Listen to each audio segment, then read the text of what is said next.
So hello everyone, welcome to exam notes, learn with ease with us. So हम लोग अपना course continue करते हैं करंट अफेयर्स के ऊपर. सो हम लोग इस वीडियो में हम लोग करंट अफेयर्स कवर करेंगे बिटवीन 30 जनवरी टू 5 फरवरी. जनवरी के पूरे करंट अफेयर्स के लिए please click on this I button and you get the playlist. जैसे कि आपका उसमें सारे वीडियोस दिए हुए हैं जनवरी के. So this is about me. My name is Prakash Dubey. I have done my bachelor's and my master's in history from reputed universities.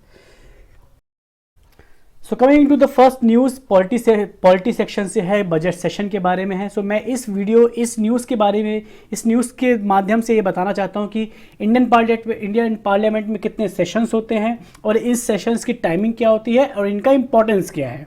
तो देखा जाए तो हम लोग में यहाँ पे तीन सेशंस होते हैं. First is budget session, second is monsoon session and third is winter session. So total 3 sessions होते हैं पार्लियामेंट में जो पूरे साल में होते हैं और हर साल की शुरुआत बजट सेशन से होती है जो अभी यहाँ पे हुई है. सो हर सेशन मतलब हर साल की जो पहला सेशन होता है दैट इज़ बजट सेशन, उसमें जो सबसे पहली स्पीच होती है वो प्रेसिडेंट की होती है. प्रेसिडेंट उस स्पीच में जो पूरा रोड मैप है जो आने वाले साल का है, जो गवर्नमेंट ने या फिर जो उपलब्धियां हासिल करी हैं वो एक शॉर्ट में वो स्पीच में बताते हैं. सो ये होती है बजट सेशन की शुरुआत. Now coming into the constitution में ऐसा कुछ भी नहीं दिया है, ऐसा कोई भी नेम मेंशन नहीं है कि ये बजट सेशन होगा, ये मॉनसून सेशन होगा और ये विंटर सेशन होगा. ये प्योरली एक कन्वेंशन के बेसिस पे है. कॉन्स्टिट्यूशन में ऑफिशियली सिर्फ इतना बताया गया है कि जो मीटिंग्स होनी है पार्लियामेंट की वो 6 महीने के अंदर होनी ही होनी है. So between 6 months you can not delay the meetings of the parliament by 6 months. तो 6 महीने के अंदर मिलना ही मिलना है. बाय कन्वेंशन हम लोगों ने ये स्टार्ट किया है कि 3 सेशन हुआ करेंगे, budget session, monsoon session and winter session.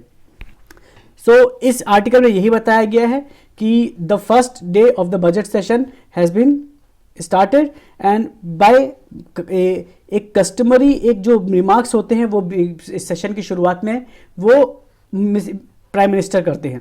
But जो पहली स्पीच होती है, जो सेशन का जो कंडक्शन होता है, जो शुरुआत होती है वो प्रेसिडेंट देते हैं अपने स्पीच से. और इस स्पीच को बाद में जिसको बोलते हैं मोशन ऑफ थैंक्स के द्वारा इसको फिर पास किया जाता है. ओके, सो मेन इंपॉर्टेंट बात यही थी कि मेरे को बताना था कि तीन सेशंस होते हैं बट ये सेशंस के नाम आई अगेन रिपीट कॉन्स्टिट्यूशन में नहीं दिए गए हैं. ये एक बाय कन्वेंशन चालू हुआ है. Now coming to the next news, economic survey release हुआ था ऑन 31 जनवरी 2022 और इसी सर्वे के बारे में इस आर्टिकल में बताया गया है. तो सर्वे ने बताया है कि हम लोग की ग्रोथ रेट क्या होगी. सो सर्वे ने प्रोजेक्ट किया है कि इन 2022-23 the growth rate of India will be 8 से लेके 8.5%. सो विच इज़ वेरी इंपॉर्टेंट. और ये हम लोग ऐसा कोई याद रखने वाली चीज़ नहीं है बट इससे ये समझ में आता है कि एक हेल्दी इकोनॉमी डेवलप हो रही है post Covid. So it is a good numbers. But ये जो ग्रोथ बताई गई है यहाँ पे पहले से ही एक अजम्पशंस रखे गए हैं, कुछ कैविट दी गई है कि अगर ये ग्रोथ तभी आएगी जब there will be no further deliberating pandemic related economic disruptions. मतलब मान लीजिए कि वापस से कोई नई वेव आ गई या फिर वापस से कोई नया वेरिएंट आ गया, उसके कारण से ये ग्रोथ रेट हिल सकती है. सो अगेन ये एक पहला कैविट बताया गया है. Second is monsoon. जैसे कि आप जानते हैं अभी भी हमारी जो एग्रीकल्चर, जो हमारी कृषि है वो अभी भी मानसून से बहुत ज़्यादा डिपेंडेंट है. सो नॉर्मल मानसून होना बहुत ज़्यादा ज़रूरी है. Third is withdrawal of global liquidity by major central banks.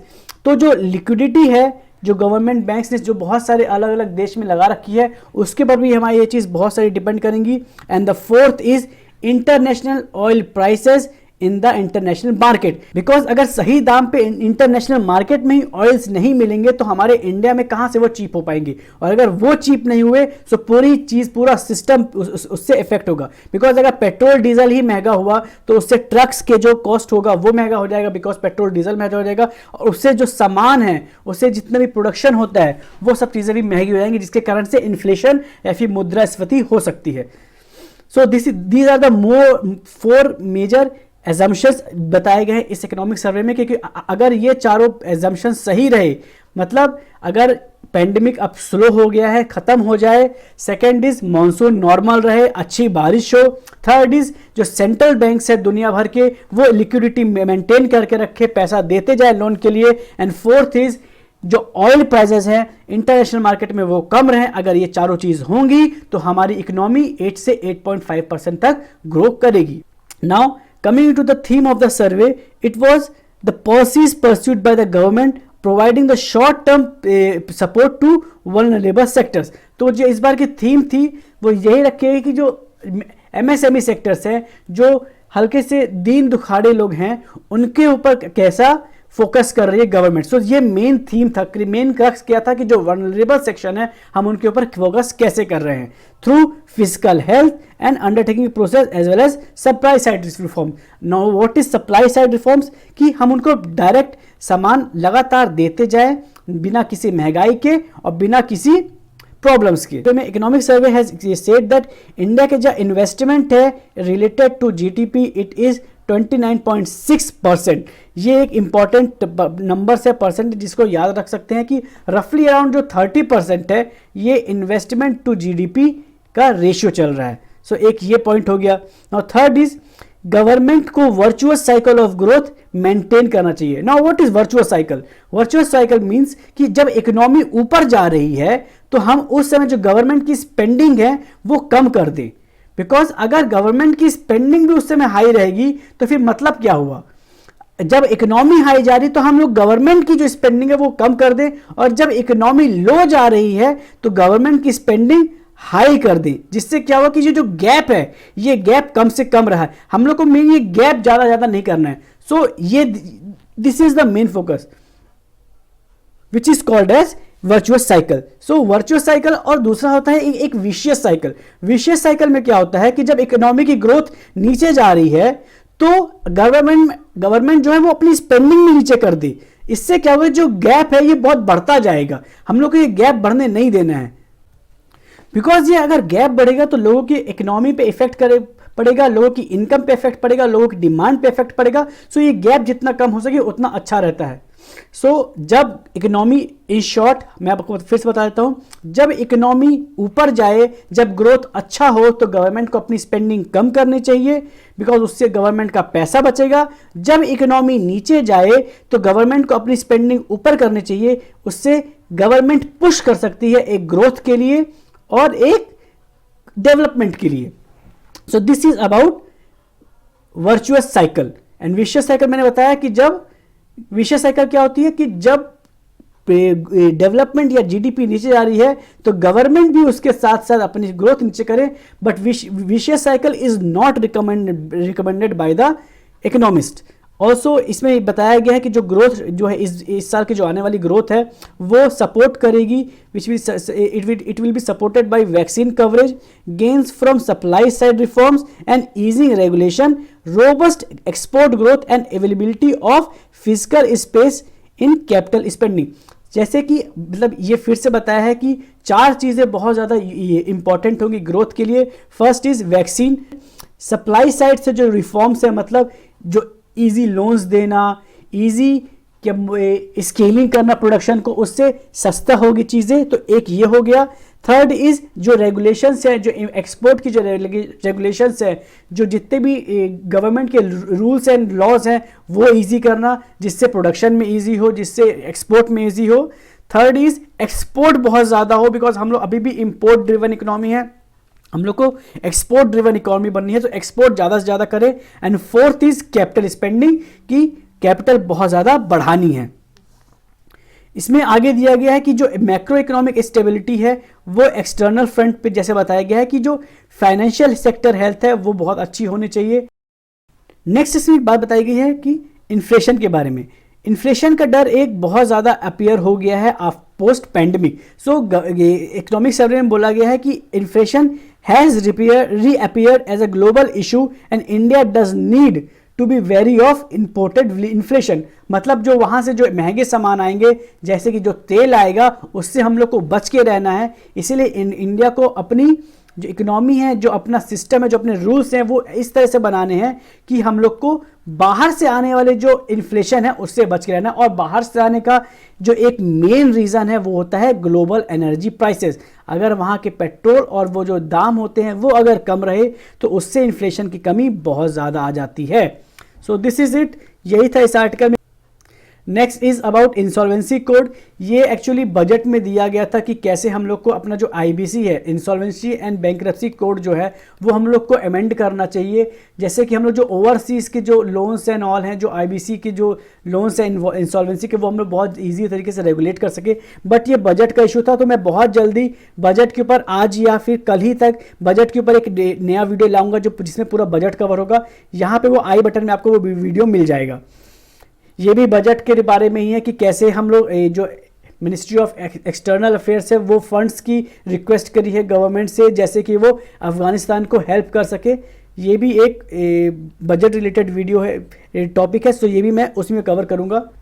Next is about Gee's langur habitat. So what are Gee's langur, और इस आर्टिकल में ऐसा क्या था। सो गीज लंगूर, golden geese langur are also known as simply as the golden langur, is a old world monkey and it is found in small region of western Assam and neighboring foothills of Black Mountains of Bhutan and other areas. इसका जो IUCN status है, it is endangered. Please remember this point. Sites का जो इसका appendix है वो आता है अपेंडिक्स 1 में। साइट्स क्या है कि it's a convention on international trade and regulation. जैसे जो हम लोग देखेंगे कि लोगों को इनको जो जानवरों को मार दिया जाता है या उनके फिर जो फर होते हैं उनकी फिर स्किन होती है उसका ट्रेड किया जाता है, तो ये उसके अपेंडिक्स 1 में आता है। मतलब ये हाईएस्ट जो एक इनको सेव करने की ज़रूरत है और ये हाईएस्ट इनका ट्रेड हो सकता है। So that's why this come under appendix 1। जो वाइल्ड लाइफ प्रोटेक्शन एक्ट है इंडिया का, इट इज़ 1972, इसके उसके भी अंदर शेड्यूल 1 में आता है। जो इसका हैबिटेट है, मैंने बताया था कि जो ब्रह्मपुत्र रीजन है आसाम के, उसके आसपास होता है and east of Manas reverse. But why was in this news, जो आसाम में जहाँ पे इनका हैबिटेट है वहाँ पे गवर्नमेंट चाहती है कि एक सेंचुरी बनाई जाए, बट वहाँ के जो लोग हैं, जो वहाँ के जो लोकल लोग हैं, जो वहाँ के जो लोकल ट्राइब है, कम्युनिटीज़ है वहाँ की, वो इस सब को अपोज कर रही। बिकॉज अगर उनका ये कहना है कि कन्वर्सेशन जो है, जो कंजर्वेशन है, वो लोकल्स भी हेल्प कर सकते हैं और they don't need to convert the area into the sanctuary. उससे उनका जो आना जाना है उसमें प्रॉब्लम होगी। That's why they are converting this, they are resisting the sanctuary tag. But important इसमें यह था कि आप गोल्डन गीज, जो गीज गोल्डन लंगूर है उसके बारे में जान लिया जाए कि ये पाए कहाँ जाते हैं। ये पाए जाते हैं वेस्टर्न असम में। इनका IUCN रेड लिस्ट है, इंडेंजर्ड में आते हैं and they are covered under appendix 1 of CITES and schedule 1 of wildlife protection act. Now coming into the next article is about Sultanpur National Park which is in Haryana. So Sultanpur National Park, इसके बारे में पहले हम लोग समझ लेते हैं कि सुल्तानपुर नेशनल पार्क है कहाँ। So it is located in Sultanpur village on Gurugram Jhajjar highway in Haryana. It is a bird sanctuary ideal for birding and bird lookers. In April 1971 जो यहाँ पे जो झील है, जो एक लेक है, उसके अंदर पे जो पार्क है उसको सेंचुरी का स्टेटस दिया गया, वाइल्ड लाइफ सेंचुरी का। And then in the year 1991 this has been upgraded as national park. तो इसमें in the year 1991 इसको नेशनल पार्क बनाया गया। जो यहाँ पे मेन इंपॉर्टेंट था कि यहाँ पे मेन जो यहाँ का जो स्पीशीज़ है वो होती है बर्ड्स। ऐसा कोई टाइगर वगैरह यहाँ पे मिलता नहीं, बट इसको बर्ड्स के कारण इसको नेशनल पार्क बनाया गया। So it is in Haryana. और हरियाणा में एक और नेशनल पार्क है which is known as Kalesar national park. So Haryana में अभी तक सिर्फ 2 ही नेशनल पार्क हैं, Sultanpur national park and Kalesar national park. And जैसे मैंने आपको बताया, Sultanpur national park is famous for birding and bird lookers. Now the next article is about the drone show जो हुआ था ब्रीटिंग रिट्रीट में। अगर आपने ये शो नहीं देखा है तो यूट्यूब में अवेलेबल है, please go and watch the video. बहुत ही अच्छे से जो यहाँ के इंडियन साइंटिस्ट थे, जो यहाँ के स्टूडेंट्स थे, इन्होंने ड्रोन शो किया था इन राजपथ एट ब्रीटिंग रिट्रीट। तो इसमें ये बताया गया इस आर्टिकल में कि जो ब्रेन था behind the drone show, it was IIT Delhi and their professor and their students. जो इनका एम है, their aim is to replace the expensive and big drones with simpler and cheaper drones, and the end products which were drones are nearly 80% made in India. So एक बहुत बड़ी बात है कि हम मेड इन इंडिया में इतना push कर रहे हैं। इसके कारण से क्या होगा कि जो ड्रोन्स हैं अभी बहुत महंगे आते हैं, तो वो सस्ते मिलने लग जाएंगे, और ये हम लोग को डिफेंस में भी हेल्प करेंगे, और नॉर्मल सिविल पर्पस में अगर किसी कहीं पे बाढ़ आ गई है या फिर कहीं वाइल्ड फायर हुआ है, तो इन सब से मॉनिटरिंग करने में बहुत हेल्प मिलती है। So the next news is about wetland sites. दो news Ramsar wetland sites India ने ऐड करी है on the occasion of world wetlands day on February 2nd। So February 2nd को ही क्यों वेटलैंड्स डे सेलिब्रेट किया जाता है? सो इसी दिन 1971 को ईरान की सिटी रामसर में एक नया कन्वेंशन ऑर्डर अडॉप्ट किया गया था to save the wetlands. Wetlands are very important for the conservation of biodiversity and environment. So इस साल के जो वेटलैंड्स वर्ल्ड वेटलैंड डे का जो थीम था, that was wetlands action for people and nature. Please friends, please students, इस theme को याद कर लीजिएगा, बिकॉज कभी कभी क्या होता है कि कॉम्पिटिटिव एग्जाम्स में ये डायरेक्टली पूछ लेता है कि इसकी थीम क्या थी। So wetlands action for people and nature. So जो दो न्यू साइट्स ऐड हुई है वो कौन सी है? It is known as Bakhira wildlife sanctuary of UP and Khijadia wildlife sanctuary of Gujarat. So Bakhira wildlife sanctuary जो है, it is a very famous place for birds, and ये जो साइट है ये सेंट्रल एशियन फ्लाईवे के रास्ते में आती है। सो सेंट्रल एशियन फ्लाईवे है क्या? सो जैसे हाईवेज होते हैं जो एक जगह से दूसरी जगह लोगों को पहुंचाते हैं, वैसे ही जो बर्ड्स होती हैं उनके लिए भी फ्लाईवेज होते हैं। एक बहुत ब्रॉड, एक मतलब 100 किलोमीटर से 50 किलोमीटर का ब्रॉड एक एरिया होता है जो ऊपर होता है आसमान में, वो एक काइंड ऑफ फ्लाईवे होता है। एक जगह होती है जहां से माइग्रेटरी बर्ड्स यहां से वहां आती जाती रहती है। सो ये हो गया Bakhira wildlife sanctuary of Uttar Pradesh. Now Khijadia wildlife sanctuary of Gujarat is a coastal wetland, is very famous for endangered and vulnerable species, जो एक फॉनल डाइवर्सिटीज को, एवी फॉनल डाइवर्सिटी को रिप्रेजेंट करती है। Now coming to some facts of Ramsar sites of India. So Sundarban is the largest wetlands Ramsar site of India, which is located in West Bengal. And why Sundarban is famous for? It is famous for tigers. Secondly, जो Chilika lake है ओडिशा का, और जो Keoladeo national park है राजस्थान का, ये पहली ऐसी साइट्स थी जो रिकॉग्नाइज हुई थी रामसर साइट्स ऑफ इंडिया। सो ये बहुत वेरी वेरी इंपॉर्टेंट फैक्ट बन जाता है। उत्तर प्रदेश जो है वो सबसे ज्यादा रामसर साइट्स होल्ड करता है, which is 10 Indian wetlands including the latest one Bakhira wildlife sanctuary. जो रेणुका वेटलैंड है of Himachal Pradesh is the smallest wetland of India. So this is very important. तो टोटल अब इंडिया में कितने रामसर साइट्स है? 49। So 49 is the total Ramsar sites. Also friends, Madhya Pradesh में सिर्फ एक वेटलैंड साइट है which is known as Bhoj wetland area, जो कहां पे है? भोपाल में, the capital of Madhya Pradesh. So this is it about this all new Ramsar sites. Kindly friends इससे अपडेटेड रहिएगा, और वैसे मैं न्यूज में लाता रहूंगा। आप प्लीज एक बार गूगल करके या किसी बुक में देख लीजिएगा कि ये सारी साइट्स कहाँ पे है। बट जो लेटेस्ट साइट है Bakhira wildlife sanctuary and Khijadia wildlife sanctuary के बारे में मैंने आपको बता दिया है। So now moving to the next news, it is about Subhash Chandra Bose आपदा पुरस्कार। सो फ्रेंड्स, ये जो पुरस्कार है, ये जो अवार्ड है, ये डिक्लेयर हुआ था, ये शुरुआत हुई थी इसकी 2019 में।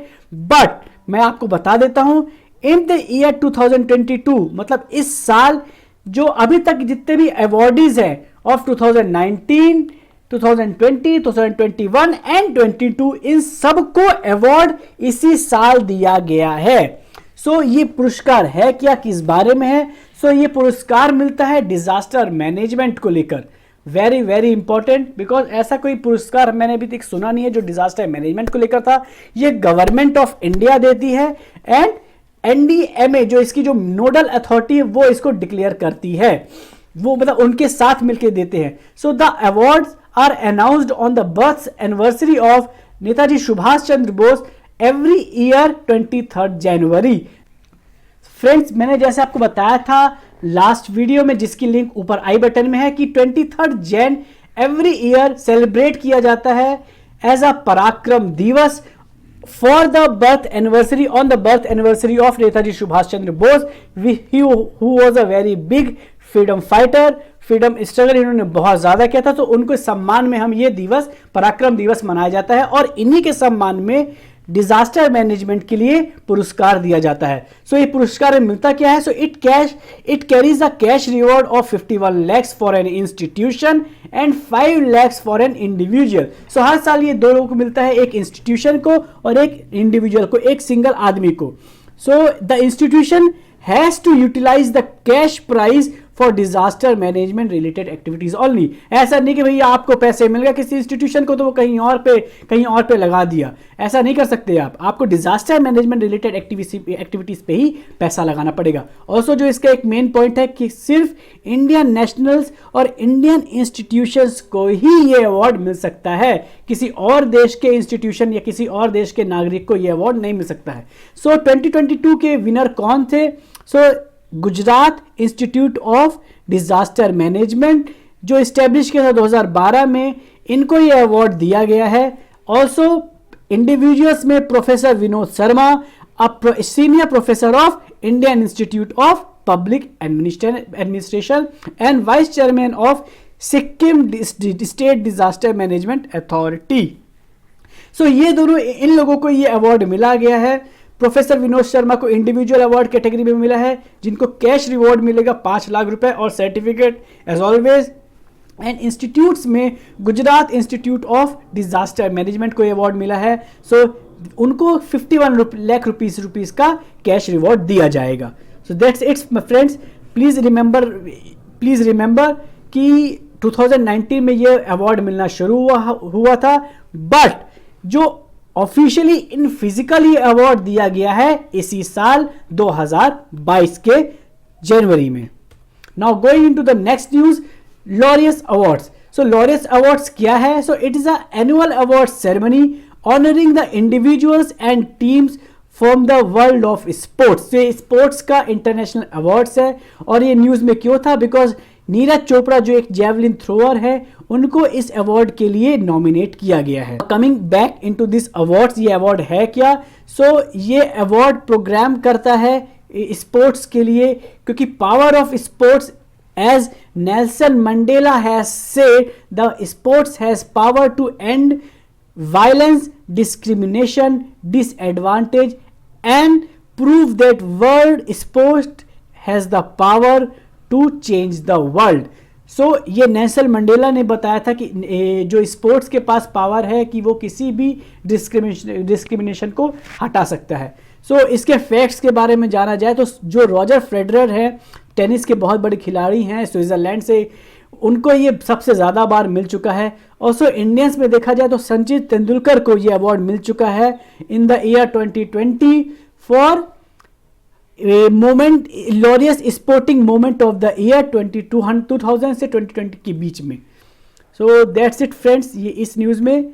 The next is about Bhimsen Joshi, personality in news थे ये। तो इनकी 100th बर्थ एनिवर्सरी को सेलिब्रेट किया गया था February 4 को। सो ये बहुत हाई चांसेस हैं कि इनके बारे में पूछ सकता है। ये रहते कहाँ थे? ये धारवाड़ कर्नाटक में रहते थे।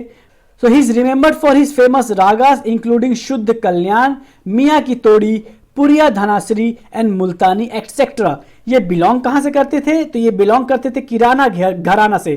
किराना gharana gots its name from small town called Kirana in Uttar Pradesh. ऐसे बहुत सारे घराने होते हैं फ्रेंड्स हिंदुस्तानी क्लासिकल म्यूजिक में, जो जहाँ से बड़े बड़े संगीतकार हैं वहाँ से वो आते थे। जैसे एमपी में एक घराना है, मैहर घराना है, और ऐसे बहुत सारे अलग अलग घराने हैं।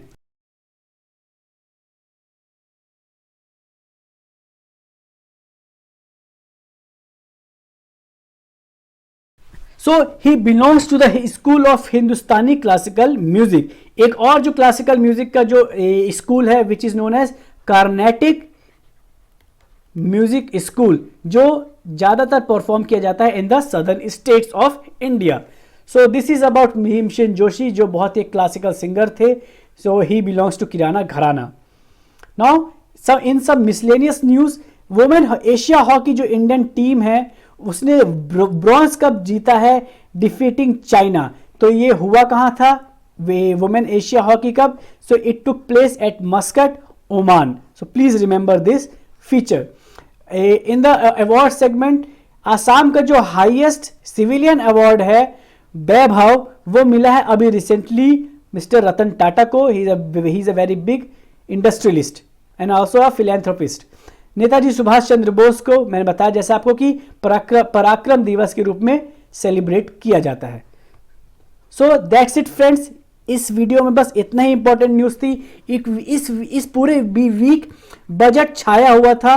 सो मैं बजट के रिलेटेड एक पूरा वीडियो, डेडिकेटेड वीडियो लेके आऊंगा आज या कल तक में, जिसकी आपको इंफॉर्मेशन मिल जाएगी। Please subscribe to our channel for the regular updates.